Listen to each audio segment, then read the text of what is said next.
আমরা কখনো বলিনি, কিন্তু আমাদের নামে মিথ্যা অভিযোগ দেওয়া হলো আমরা নাকি বলেছি।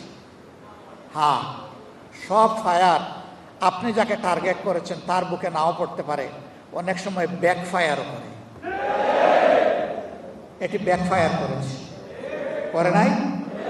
আমি সম্মান রেখে বলতে চাই, এই সংবিধানের দোহাই দিয়ে যে অপশাসন, যে দুঃশাসন, যে ফ্যাসিবাদ কায়েম হয়েছিল, এর বিরুদ্ধে ফুঁসে উঠতে গিয়ে সর্বপ্রথম বিএনপি নেতা, সিনিয়র নেতা, তিনি ছিলেন স্থায়ী কমিটির সদস্য, সাবেক মন্ত্রী জনাব M.K. আনোয়ার এই কথাটা জাতীয় প্রেস ক্লাবে বলেছিলেন।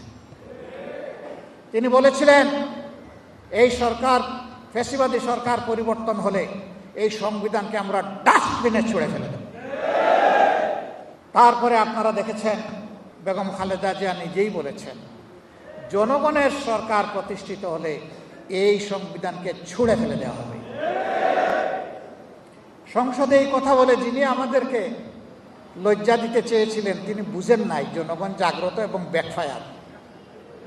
তিনি নিজেও কিন্তু এই কথাটা বলেছেন, আমরা তো বলিনি।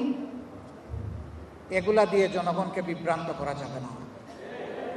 আমরা কথা বলি দায় এবং দরদ নিয়ে, আমরা কথা বলি দেশপ্রেম নিয়ে। আমরা দায়িত্বহীন কথা বলা পছন্দ করি না। তারপরে আমরা মানুষ, ভুল ত্রুটি আমাদের হয়ে গেলে আমরা প্রকাশ্যে ক্ষমা চাই, এটাতেও আমরা কুণ্ঠিত হই না।